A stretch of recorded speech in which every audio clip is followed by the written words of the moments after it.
د پخوا زمانې قصه ده. په یو کلي کې یو دوه وروڼه اوسېدل. د کشر ورور نوم عدنانو او د مشر ورور نوم نعمانو. په دې کلي کې یو چودري هم اوسېده. دوی دواړو به د هغې چودري په ځمکه کې کار کوو.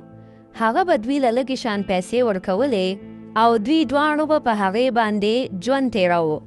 نعمان او د هغه ښځه ښه وو چې څه به ورته میلاوېدل په هغې به یې د الله شکر ادا کوو. خو عدنان او د عدنان ښځه دواړه ناشکره وو او په دې ژوند به دواړه خفه وو. یې سړیه، زه خو د دې دالونو نه تنګه شوم. هر وخت دالونه وي. یاره ښځې ما له خپله هم خوند نه راکوي، خو څه وکړم، زه خپله هم ډېر خفه یم. بس زه نوره نه پوهېږم. ما له به سبا چرګ راولي، زه به چرګ خورم. نور زما د دې دارو نه زړه سکا شو، کله دال وي او کله سبزي. یاره زما خپله هم چرګ ته زړه شوی دی، خو زه ګورم چې چل کوم نو. او دغسې به د عدنان کار ته زړه نه کېده. هر وخت به یې سوچونه کول چې یو اسان کار کوم او ښه خوراکونه کوم. یا لکه دا ته څه سوچونه کې راځه که نه کار کوه، د دې سوچونو نه څه نه جوړېږي. یاره نعمانه مانه بیخي کار نه کېږي. زه وایم چې اسان کار کوم او ښه خوراکونه کوم. ظالمه ناجوکري مه کوه چې څه درته میلاویږي هغه خوره. دا کار هم ښه په مینه کوه. یاره دې زمیندارۍ کې څه نشته، به دا زمینداري هم ته کوه. زه ځان له څه کار ګورم. یاره والله یو خو د دې کار نه سخت ستړی شوم، بل د دې دالونو نو سبزۍ نه چاته څه سم خوراک هم ونه کړو. او ښځې راته لا چرګوټۍ مې یاد کړی دی. اوس به دا چرګوټۍ د کوم ځای نه وړم. او عدنان دا سوچونه کوي روان وي چې په لار کې یو چرګه مهله ورشي. یاره دا چرګه خو راته د چودري ښکاري. مړه د چودري او زما یو شی دی. او دې نه پس عدنان په ړومبي ځل چرګه پټه کړي او کور ته لاړ شي. دا ګوره که نه ښځې چرګه مې دله راوسته، بس ښه خشته به یې سره کړي چې ویې خورو. یې سړیه دا دې کوم ځای نه راوسته؟ دا خو کورنۍ چرګه ده. بس ته دا خبرې پرېږده، دا به ته وروسته وویم. بس ته دا اوس پخه که چې ویې خورو.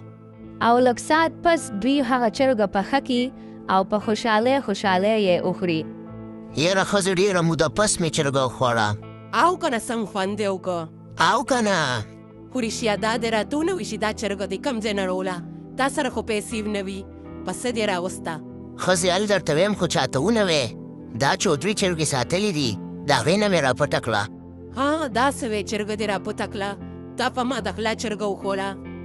مالې خېټې ته څه پته لګي چې د غلا ده؟ څومره ډېره ترسکونه وه، سم خوند یې وکړه. چودري ځان سره په کور کې ډېرې چرګې ساتلې وې چې په هغې کې به د یوې نیمې چرګې د روکېدو پته نه لګېده. او دغسې به عدنان هر 2-3 ورځې پس یو چرګه پټوله او هغه به دوی دواړو خوړه. دغسې یو څو ورځې تېرې شوې، د عدنان ایرس نور هم زیات شو. هغه به اوس روزانه 2 چرګې پټولې، هغه به یې بازار کې خرڅولې او په هغې به یې پیسې ګټلې. هلکه عدنانه دا خو ډېر خشته کار دی، محنت هم پکې نشته او پیسه هم پکې ډېره ده. خشته دیاړي پکې لګي. ښه یاره ښځې هسې یو سوچ مې کو، ویم چې دا کاروبار ځان له نور هم ښه غټ کړم. که ته څه وې؟ یې سړیه ته کوم کاروبار یادې؟ ولې تا کاروبار هم شروع کړی دی څه؟ د چرګو غلا یادوم. زه خو وایم چې لږې ډېرې چرګې نیسم او ځان له یو دوکان د چرګو واچوم. که ستا څه خیال دی؟ او که نه سړیه دا خو به ډېر خوند وکړي، پیسې به هم پکې ګټو او چرګان به هم پکې خورو. راشه چرګې راشه، زما پنجرې ته راشه، وردن نشه وردن نشه. او دې نه پس عدنان ځان له بازار کې د چرګو دوکان وکړ. چرګې به یې ډېرې پټولې او بیا به د چرګو غوښه په کم قیمت خرڅوله. یار وروره دا راته ووایه چې د چرګو دا غوښه په څو روپۍ کیلو خرڅوئ؟ وروره د چرګ غوښه بازار کې په 1000 روپۍ کیلو ده او زه به یې په 1500 درکوم. دا څه وایې په 1500 روپۍ؟ دا خو ډېر ارزانه ده وروره، دا ولې؟ یاره وروره دا زما د خپل کور چرګې دي. کور کې مې ښه غټ فارم جوړ کړی دی او ښه ډېرې چرګې دي راسره، ځکه یې په کم قیمت خرڅوم. یې سړیه ستا د ورور سره خو پیسې هم نه وي، ته دا دونه خشته دوکان پسې باندې وکړه. یاره ښځې دې ته خو زه هم حیران یم چې دا دومره چرګان دي د کوم ځای نه راولي.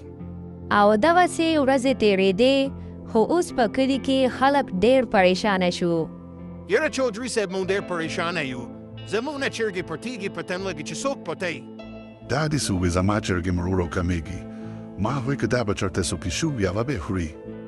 بس تاسو چې چرګو کې دا کس ماله پیدا کې نور ته تاسو بیغمه شئ دله به زه داسې سزا ورکړم چې یاد به یې ساتي. او دې نه پس یو کس پټ په اونه کې کینی او جال د ځان سره ونیسي او لږ ساعت پس چې عدنان د چرګو پټولو دپاره راشي نو هغه کس په جال له وغورځوي او عدنان په جال کې گیر کی او د هغې نه پس دوی عدنان چودري له راولي. چودري صاحب دا دی اول په موقع باندې م ګیر کو. عدنان او دا چرګې ته پټې ها داسې وکړئ چې دې بوځي هغه چرګو کمرې ته هلته یې د چرګو سره بند کړئ د 3 ورځو دپاره او خوراک به هم ورله نه ورکوئ. او دې نه پس دوی عدنان د چرګو سره په کمره کې بند کړي او دغسې ټوله ورځ تېره شي چې عدنان کور ته رانشي نو د عدنان ښځه ډېره پریشانه شي. رورا و عدنان سهار تللی دی ډېر ناوخته شو څه پورې کور ته رانوي ما سره ډېر غم دی چې څه شو. او دې نه پس نعمان په کلي کې په عدنان پسې کوڅه په کوڅه وګرځي خو میله ونه شي. یاره بابا زما ورور خو به دې نه وي لیدلی سخر داسې نشته مونږ ډېر پریشانه یو. بچی هغه چودري د چرګو په غلا کې نیولی دی. دا دې څه ووي بابا. او دې نه پس نعمان د چودري کره لاړ شي. چودري صاحب زه خپل لور پسې راغلم چا راته وې تاسو د چرګو په غلا کې نیولي دي. هغه نعمانه ته غم مه کوه پرېږده چې لږه سزا ورته میلو شي چې بیا داسې نه کوي. خبره وره لالا ما د دې ځای نه آزاد کا. عدنانه ما خو درته وی چې غلط کار ونه کي. ما خو چودري سره خبره وکړه خو هغه زما خبره نه مني وی 3 ورځې به ورله سزا ورکوم بیا به یې در پرېږدم. دا څه وی لالا ما بار که د دې ځای نه زه خو به دې چرګو کې لیونی شم. یا خدای دې چرګو خو ماله مزغه خراب کړل زه خو نور لیونی کېږم. او کله چې به عدنان اوږې شو نو د چرګو دانې به یې خولې او دغسې 3 ورځې تېرې شوې اخر یې عدنان راخلاص کړ. عدنان اوس خو مې راپرېښودي خو دا درته ویم که بیا دې داسې کار وکړو نو بیا دې نه پرېږدم ګورې. یاره چودري صاحب زما یې د پلارم توبی زه به په ژوند کې چاته بیا د چرګو خوله ونه کړم. دال به خورم مزدوري به کومه خو خوله به ونه کړم. او دې نه پس عدنان خپل کور ته واپس راشي. یاره ښځې بس دې نورې چرګې به بیا نه پټوم 3 ورځې مې د چرګو دانې خوړلې دي. او که نه سړیه بس ته نورې چرګې مه پټوه دال به خورو سبزي به خورو او ګزاره به کوو. او دې نه پس عدنان دوباره پټو ته روان شو خو دا ځل به یې کار ښه په شوق او په مینه کولو ځکه چې عدنان ته پته ولګېده چې الله موږ له څه راکړي دي موږ له په هغې باندې شکر ویستل پکار دي او په غلطه طریقه ګټل نه دي پکار ځکه چې د غلط کار همیشه غلط انجام وي.